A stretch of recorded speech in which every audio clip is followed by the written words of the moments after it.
vamos prosseguir ainda, né, no âmbito da nossa primeira unidade e já caminhando para o fechamento dessa primeira unidade. Primeira unidade que discute, né, os desafios quanto à democratização do acesso à justiça e também os desafios quanto à democratização do próprio aparato jurídico-judicial. Na verdade, todos certamente já percebem, né, com o evoluir de toda a nossa conversa, que esses desafios são muito similares, porque, né, no fundo, só é possível pensar seriamente a democratização do acesso à justiça com a democratização do aparato jurídico-judiciário. Que isso esteja, né, claro para todos vocês. Mas agora, né, tentando manter, né, aquela nossa organização para irmos disponibilizando essas pequenas pílulas de aula, agora nós vamos falar diretamente, sempre inspirado em Boaventura de Souza Santos, das contribuições ou condições sociais que remetem à problematização do acesso à justiça. Essas contribuições sociais, e aí foi bem onde eu parei na nossa última pequena aula, são contribuições que emergem na virada da primeira para a segunda metade do século XX, ou seja, no pós-Segunda Grande Guerra Mundial. Essa referência histórica ela vai ser muito importante para a continuidade do nosso curso, né? Na unidade 2 isso vai ficar, né, muito visível para todos vocês, eu tenho certeza disso. O que acontece, né, daí a referência histórica, né, é que com o pós-Segunda Grande Guerra, né, e é claro que isso é uma percepção panorâmica, genérica, mas é o momento da emergência do paradigma do Estado democrático de direito. Então, quanto a essa questão dos paradigmas políticos jurídicos da modernidade, das transições paradigmáticas, eu vou dar uma notícia um pouco mais detalhada na nossa próxima unidade de ensino. Nesse momento, né, convém apenas fazer menção que a maior parte dos estados ocidentais, até aquele momento, culminando na Segunda Grande Guerra, a maior parte desses estados, ou grande parte desses estados, haviam assumido uma postura extremamente autoritária, né? É um momento, assim, em termos históricos, do ápice dos totalitarismos, né? Talvez hoje, né, nós dramaticamente estejamos retomando muito disso, né? Mas também não é o foco da nossa discussão. Se vocês, e é claro que vão se lembrar, né, do panorama da Segunda Grande Guerra, não tem como não considerar, né, a Alemanha nacional socialista de Hitler, a União Soviética, o fascismo italiano, né, o franquismo na Espanha, enfim, né, os totalitarismos se multiplicaram, e exatamente no seio de todo esse florescimento totalitário, a completa incapacidade de diálogo que culmina na Segunda Grande Guerra, que por si materializa a completa crise, né, da razão moderna, E a Europa em ruínas, literalmente em ruínas, para além dos genocídios, né? Tudo isso materializa esse colapso e, consequentemente, traz, né, a necessidade de busca de alternativas. Então é isso que está por trás da transição paradigmática para o Estado Democrático de Direito. Pelo menos no norte global, né, que viveu na pele os dramas das grandes guerras, dos holocaustos, né, com a ferida sangrando, houve um empenho muito sério daqueles estados, já no contexto do pós-Segunda Guerra, mas houve um empenho, um engajamento de retomada das dinâmicas democráticas, né? Simbolicamente, né, a Constituição alemã do pós-Segunda Guerra, a Lei Fundamental de Bonn, a Organização das Nações Unidas e a Declaração Universal dos Direitos Humanos em 48, né? Então aí a gente está falando da emergência do direito internacional dos direitos humanos, a gente está falando da emergência do neoconstitucionalismo, né? A referência da Constituição alemã de então, né? Exatamente nesse sentido, ou seja, é quando se fala da força normativa dos princípios constitucionais, dos direitos e garantias fundamentais.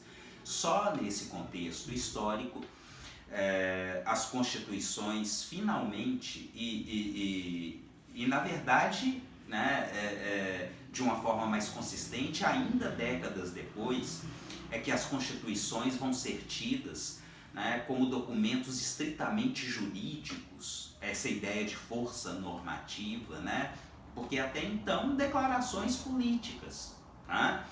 Os agentes jurídicos, na sua rotina forense, não lidavam com as constituições enquanto ferramenta de trabalho. E isso por si é muito revelador, né, da grande novidade que vem à tona nesse momento. E exatamente por causa de todo esse novo panorama de retomada das dinâmicas democráticas, aqueles estados, ou muitos deles até então, totalitários, ditaduras, né, agora adotam uma outra dinâmica e os grupos identitários, os movimentos sociais, percebem que há um novo clima institucional e começam efetivamente a ocupar a esfera pública, a trazer suas demandas, seus protestos, suas reivindicações. Trata-se de um momento histórico marcado por lutas sociais, lutas por reconhecimento, né? Trata-se da afirmação de novos sujeitos demandando novos direitos. E naqueles estados comprometidos e engajados, qual vai ser a grande tendência? O reconhecimento formal, ou seja, novos direitos positivados, novos textos constitucionais, né? Novas dimensões de direito que vão aflorando nos documentos jurídico-constitucionais. Com isso, esses grupos, esses movimentos sociais, até então minoritários, marginalizados ou excluídos, começam a ter inserção, começam a ser incluídos. Tá? Trocando em miúdos, aquelas pessoas não vão engolir sapo, né? Como historicamente fizeram. Tá? Agora, se aquelas pessoas se sentem lesadas em seus direitos fundamentais, não vão hesitar em provocar o aparato jurídico judicial para que tenham seus direitos subjetivos, fundamentais ou humanos garantidos.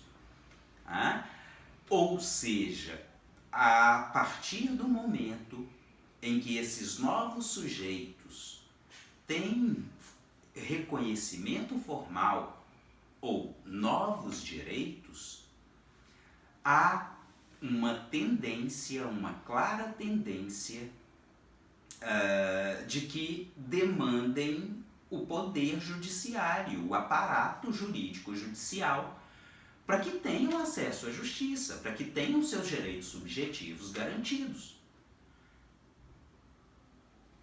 Com isso, então, uma outra condição social que é uma consequência da primeira, o que Boaventura de Souza Santos vai chamar de explosão de litigiosidade.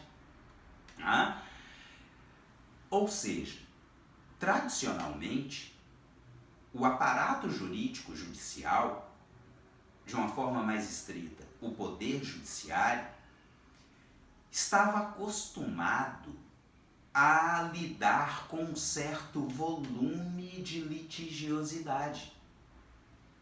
E de repente, nesse novo contexto, vai haver uma explosão de litigiosidade. Com isso, o poder judiciário vai se perceber, o aparato jurídico judiciário como um todo, vai se perceber um tanto pressionado, um tanto constrangido, porque já não dá conta de dar um retorno razoável em relação a essas novas demandas que se materializam em novos processos judiciais. Com a explosão de litigiosidade, a grande tendência é de que o poder judiciário passe a ser extremamente criticado, porque o tempo dos processos vai aumentar grandemente. Se há uma explosão de litigiosidade e se o judiciário ainda tem a mesma tradicional dinâmica de atuação, ele não vai conseguir dar um retorno minimamente adequado, seja quanto ao tempo do processo, seja quanto à qualidade das decisões. Ou seja, a partir do momento em que há um amplo panorama de lutas sociais em torno do reconhecimento dos novos sujeitos e dos novos direitos, chegamos, porque os estados se mostram receptivos a essas novas demandas, chegamos a uma verdadeira explosão de litigiosidade. E com a explosão de litigiosidade, chegamos a uma crise da administração da justiça. Porque o complexo da administração da justiça está vivendo uma situação completamente nova e não está conseguindo dar a resposta devida para todas essas novas demandas. Com a explosão de litigiosidade que culmina na crise da administração da justiça, o problema do acesso à justiça fica escancarado. E a sociedade como um todo, passando pelos acadêmicos, que vão fazer cada vez mais pesquisas em torno disso, passando pela grande mídia, o judiciário no Brasil contemporâneo. O judiciário está na mídia todos os dias. Brinca-se por aí, né? O cidadão brasileiro hoje talvez não saiba o nome dos 11 jogadores da seleção de futebol, mas possivelmente sabe o nome dos 11 ministros do Supremo Tribunal Federal. Quer dizer, né? O aparato até então marcado pela opacidade se torna hipervisível. Né? Bom, continuamos na próxima pequena aula.